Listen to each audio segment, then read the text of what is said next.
All you need to do is know the market. And as soon as you tell somebody that, show them, not tell them you know the market, but show your knowledge. Yes. The other thing too is you're not giving away any of your value by doing that. What you are is you're saying, they say to themselves, wow, if this guy or gal knows the market, the chances that they know what to do with the market are really high. Bingo. You actually already answered my question, which is, the clients that are watching this right now, the people that are listening are amazing in their own right, but they have options. The consumer has options, right? The FBI, it all came to you.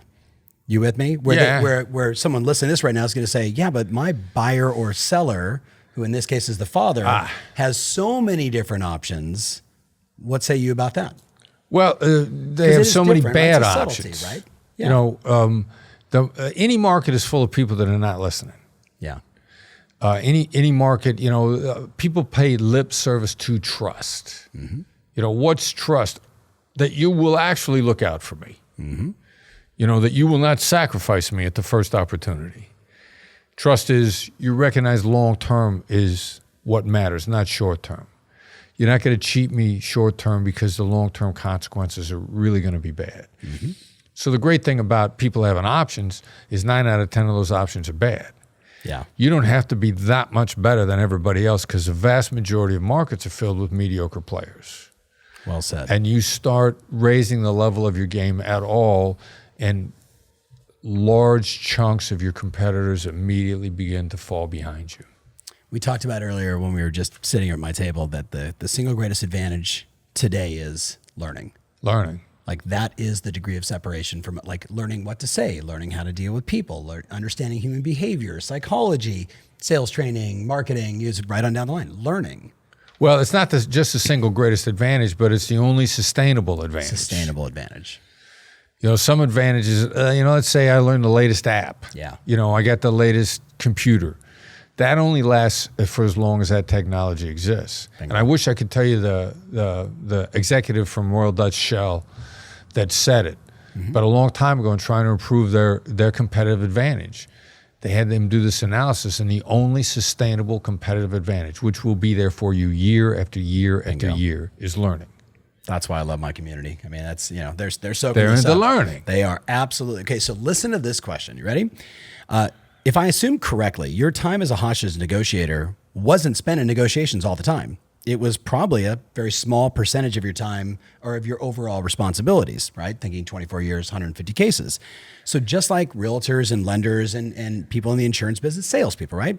They've got a million things to do, Chris. And one of the most important is negotiating for their clients or on behalf of their clients. So what advice do you give to somebody who says, how do I flip the switch, when I'm doing all this other work and go into negotiation mode? All right, so let's help the person and ask a question to begin with. Yeah. Let's eliminate the word assume from our vocabulary, but not in the annoying way that everybody says. When you assume, you're making an ass of you and me. We're not going to do that. Yeah. What we want to do is we want to drop in the word hypothesis. Oh, I've got a hypothesis. Here's my hypothesis, because that alerts you that you need to be open to adjusting your hypothesis. Correct. And it keeps you in a learning mode. Test your hypothesis and get more data. Yeah. Am I on the right track? Do I need to make an adjustment? So in point of fact, especially as the FBI's lead international kidnapping negotiator, at every single moment, there's anywhere from 1 to 4 Americans that are being held someplace in the world. So when I moved into that role, the last 7 years of my career, which I loved, but I never had a day off. Yeah. I mean, I was into it. I was up to my eyeballs in it. I carried 2 telephones on me at all times. My son is now my director of operations, was playing college football at the time. I would be on the sidelines of his college football game, working a kidnapping with 2 phones and loving it. I mean, I was up to my eyeballs in Every it. successful agent right now knows exactly. I mean, we all do, right? No days off. We all, even if you love it. Yeah. If you love it. If you love it, you love it. And you can be watching and, being, but that's the business, right? Yeah. Especially real estate. Real estate's not Monday through Friday, 8 to 5. All the money's made before 8, after 5, and all weekend long. Exactly. Because when are your clients making their decisions? So how do you flip the switch? All right, so you don't. If you got to flip the switch, you're not keeping your skill level up. Small stakes practice for high stakes result. Negotiation. Say that again. Small stakes practice for high stakes results. Yeah. And the most dangerous negotiation is the one you don't know you're in. Mm-hmm. Everybody's in up to 7 negotiations each and every day. If you're in a conversation where the words "I want" are in anybody's brain, you're in a negotiation. Yeah. If you're in an interaction where you're hoping the word "yes" comes out, you're in a negotiation. One of my favorite examples, a gentleman started this website phenomenon called Secrets. Mm-hmm. Talking to him at a conference a couple years ago. He said, "Tell me your secrets anonymously. I'm going to tell your secrets publicly. That's why I want them anonymously. Yeah. And I will share them with the world, whatever it is. You're somebody in your life abused you or is abusing you, whatever it is. Doesn't matter. Mm-hmm. You know, people out there want to know that they're not alone." Yeah. So he gets a brand new Starbucks coffee cup, still in a wrapper to proof of identification that the person who sent it worked at Starbucks. And a note said, "I give decaf to people who are mean to me." Are you in a negotiation when you're ordering coffee at Starbucks? Yes, you are. Looking at my team right now every day, right? Every day. Every restaurant you walk into, I'm always really nice to the servers. Right? Yeah, you know, and one of our rules is never be mean to someone who could hurt you by doing nothing. Yeah. Which means everybody, which also means everybody would help you if they felt like it. Bingo. And so those of you that think that you're developing a tolerance for caffeine, I'm here to tell you that might not be it. I would also, because that's such a profound statement, Chris. I would also argue that in the high pressure stakes of the business that the people that are listening to this are in, it never shocks me when I hear stories of, I just erupted yesterday on my team, or I came home and one of the questions is like, how do you separate business and work and negotiations? Like, but I'll save the question, but like, how do you help people get, like, you're in negotiations every day with everyone around you. And if you're not kind of on good behavior at all times or paying attention, how do you get to that state, that heightened level of awareness we were talking about earlier? Well, it becomes how you look at it. Like if you look at it as an adversarial process, then even if you like it, it's combat. Yeah. And it's going to wear you down. Me versus the world. There's going to be negative aspects to it. Yeah. Somebody approached me a couple of months ago and said, "What I love about your book is it's really, how do I get the other person on my team? Bingo. And then how do we collaborate together to solve the problem?" Yeah. Now, with that mindset, negotiation doesn't wear you out. Yep. You feel good about it. Yes. I mean, you're helping the people around you. We're working together. We're making everybody's lives better. Yeah. We're taking everybody ahead. Yep. We're keeping our guard up for the bad guys. Mm-hmm. You know, if we encounter an adversary that's a dangerous adversary, we can protect ourselves. Yep. But by and large, it's about great collaboration. And then it doesn't wear you down. Yeah. You said accelerate negotiations. That's what I do. Yeah. That doesn't mean everybody wins. You just accelerate the negotiations. We want to find out what the best outcome is as soon as possible. Yep. If there is an outcome. Yeah. And then we want to decide whether or not we're going to take it.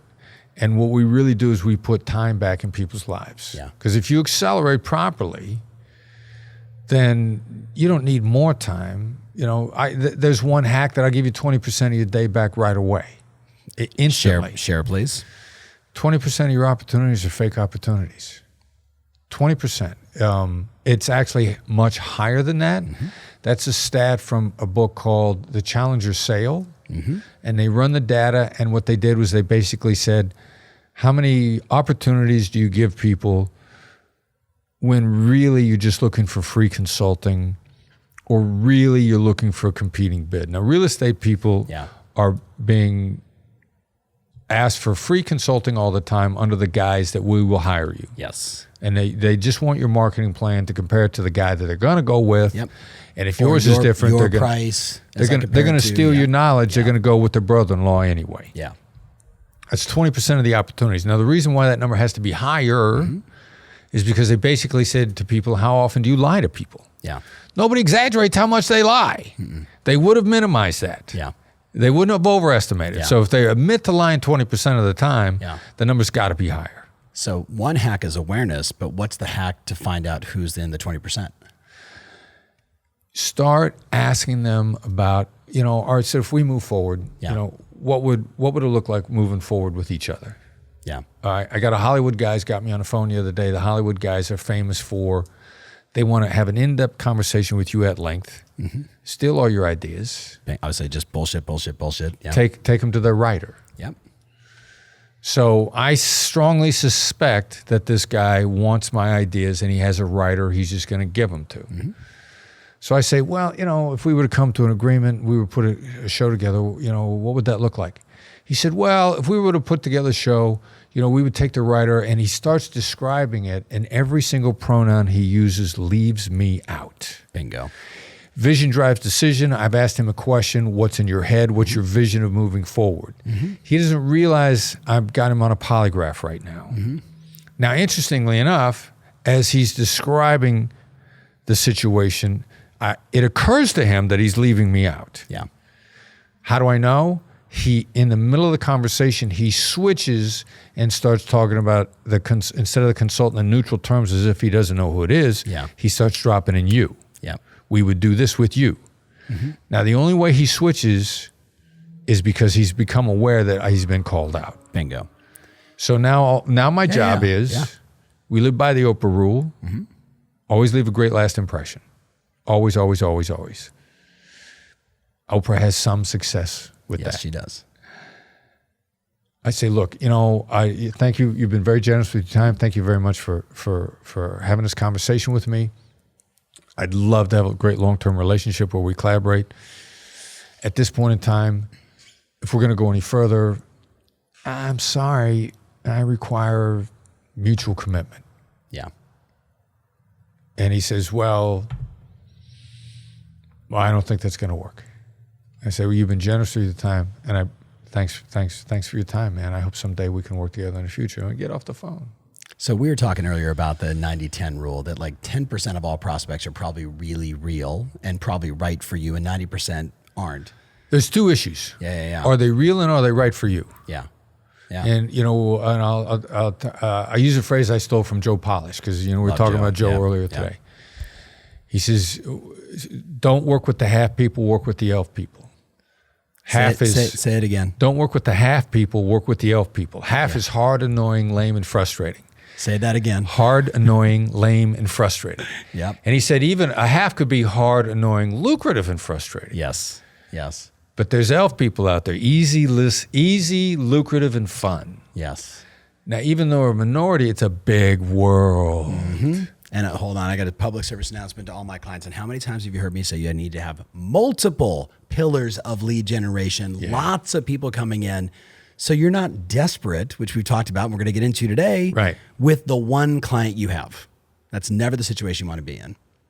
And as soon as you open it up and become discerning, you'll be shocked at how that bucket you're looking for, how quickly it fills up, especially when you're not wasting time with the half people. Thank you, Joe. Yeah. Joe Polish. Yeah, that's a good shout out. I'm a huge fan.